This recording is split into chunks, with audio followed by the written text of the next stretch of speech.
যাদের জন্ম যে কোনো মাসের 9, 18, 27 তারিখ অথবা যাদের সাইকিক নাম্বার 9 অর্থাৎ যাদের মূলাঙ্ক 9 তাদের কেমন যাবে 2025 সেটা নিয়ে আজকের এই ভিডিওতে বিস্তারিত আলোচনা করব।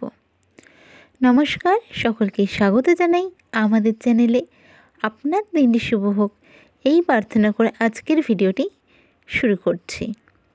সাইকিক নাম্বার 9 কিভাবে কাউন্ট করা হয়? যাদের জন্ম 9, 18, 27 তারিখ। যাদের জন্ম 9 তারিখ তাদের মূলাঙ্ক 9 এমনিতেই হচ্ছে, কিন্তু যাদের জন্ম 18 বা 27 তারিখ সেক্ষেত্রে 18 তারিখের ক্ষেত্রে 1 + 8, 9 সিঙ্গেল ডিজিটে যখন আসছে তখন সেটা সাইকিক নাম্বার। সেমভাবেই যাদের জন্ম 27 তারিখে 2 + 7 = 9 এই যে সিঙ্গেল ডিজিটে আসলো সেটাই তার সাইকিক নাম্বার বা মূলাঙ্ক 9।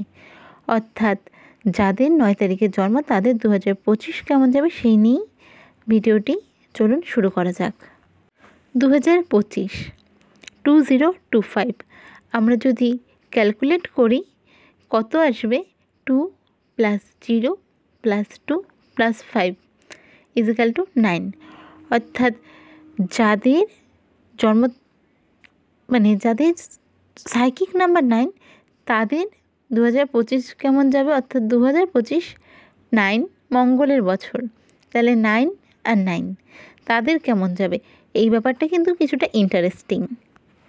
তো নাম্বার 9-এর ক্ষেত্রে কিন্তু বলবো এই বছরটা আপনাদের বার্থ চার্টের ওপর অনেকটাই নির্ভর করার সাথে সাথে এটাও বলবো যে এটা আনপ্রেডিক্টেবল আবার প্রেডিক্টেবলও। যেমন খুব ভালোও যেতে পারে, খুব খারাপও যেতে পারে। জাস্ট 9-এর ওপর যদি বলি তাহলে খুব খারাপও যেতে পারে আবার ভালোও যেতে পারে। তবে বার্থ চার্ট যদি ক্যালকুলেট করা যায় তবেই বলা যাবে যে কেমন যাবে। নাম্বার 9 অর্থাৎ মঙ্গল, আর মঙ্গল হলো সেনাপতি। তাই ভীষণ রকম ক্যালকুলেট করে কিন্তু এই বছর আপনাকে চলতে হবে। এর সাথে সাথে ভীষণ সতর্কও থাকতে হবে। একজন সেনাপতি যদি যুদ্ধে নামে, আর জীবনটা কিন্তু যুদ্ধই, তবে কিন্তু তাকে ভীষণ সতর্ক থাকতে হয় প্রত্যেকটা মুহূর্তের জন্য। তাই আপনাকেও এই বছরটা ভীষণ সতর্ক থাকতে হবে। জীবনযুদ্ধে হয়তো অনেক কিছুও পেতে পারেন, আবার কিছু হারাতেও পারেন। হুট করে কোনো ডিসিশন নিয়ে এই বছর কিছু করবেন না, ভীষণ ভেবেচিন্তে করবেন। নিজের জন্য এই বছর সময় বের করতে হবে, অর্থাৎ মি টাইম বের করতে হবে। দিনে প্রত্যেক দিন 5 থেকে 10 মিনিট হলেও নিজের জন্য সময় বের করতে হবে। মেডিটেশন করুন বা যেটা ভালো লাগে সেটা করুন, সেটা আপনার যা কিছু তাই হতে পারে।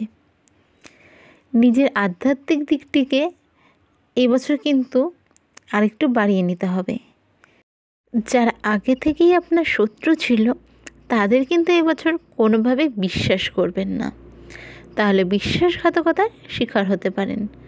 আর যারা আপনার বন্ধু তাদের ব্যাপারেও একটু ভেবেচিন্তেই সব কিছু করবেন। এই বছর চোখ বন্ধ করে কাউকে বিশ্বাস করবেন না। রাস্তাঘাটে চলার ক্ষেত্রেও সাবধানতা অবশ্যই মেনে চলবেন। যে কোনো লং ড্রাইভে এবছর যাওয়া থেকে বিরত থাকবেন। এবার আমি তো বললাম এগুলো যদি কিছু চাপ বা একটু খারাপ দিকটা থাকে তাহলে এবার ভালো কী হবে? যদি ডিসিপ্লিন মেনে চলতে পারেন, কাজে মন দিয়ে কাজ করতে পারেন, তাহলে কিন্তু এই বছরটা আপনার জন্য অনেক কিছুই নিয়ে আসবে। আপনার অনেক ইচ্ছে পূরণ হবে, আপনার অনেক যেগুলি আপনি ম্যানিফেস্ট করছিলেন ওগুলো পূরণ হবে। আপনি চাইলে এই বছর কিছু পারচেস করতে পারেন লাক্সারি আইটেম, সেটা অ্যাসেট হতে পারে বা কারো ক্ষেত্রে বাড়ি হতে পারে, ফ্ল্যাট হতে পারে, গাড়ি হতে পারে। তবে হ্যাঁ, রাস্তাঘাটের ক্ষেত্রে বলবো খুব সাবধানতা বজায় রেখে চলাফেরা করবেন।